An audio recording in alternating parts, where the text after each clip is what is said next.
আমি ঋতুপর্ণা চাকমা। রাঙামাটি মগাছড়ি গ্রামের সাধারণ এক পরিবার থেকে শুরু হয় আমার পথ চলা। শুরুটা খুব সহজ ছিল না। তৃতীয় শ্রেণীর সেই আঙুলের চোটকে হারিয়ে মগাছড়ির মাঠ থেকে উঠে এসেছেন ঋতুপর্ণা।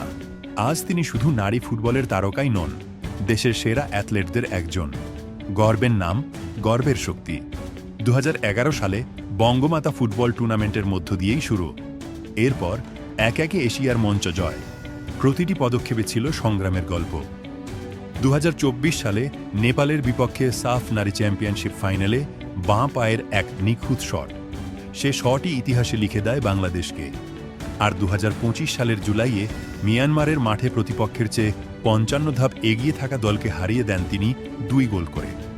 সেই বাঁ পায়ের জাদুই প্রথমবার বাংলাদেশ নারী ফুটবলকে পৌঁছে দেয় এশিয়ার বৃহত্তম মঞ্চে।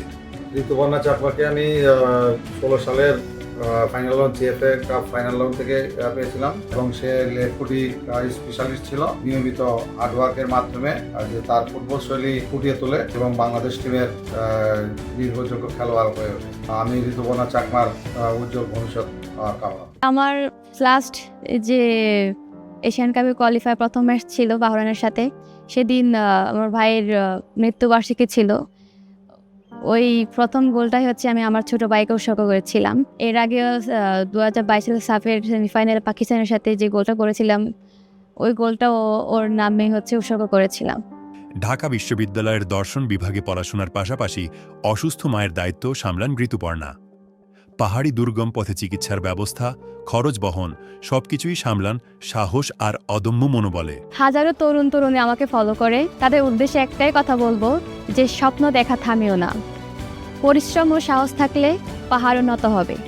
ঋতুপর্ণা চাকমা, তিনি শুধু জাতীয় দলের ফুটবলার নন, তিনি সাহস, স্বপ্ন আর অদম্য মনোবলের প্রতীক। পাহাড়ের বুক থেকে উঠে আসা এই মেয়ে আজ লক্ষ তরুণীর অনুপ্রেরণা।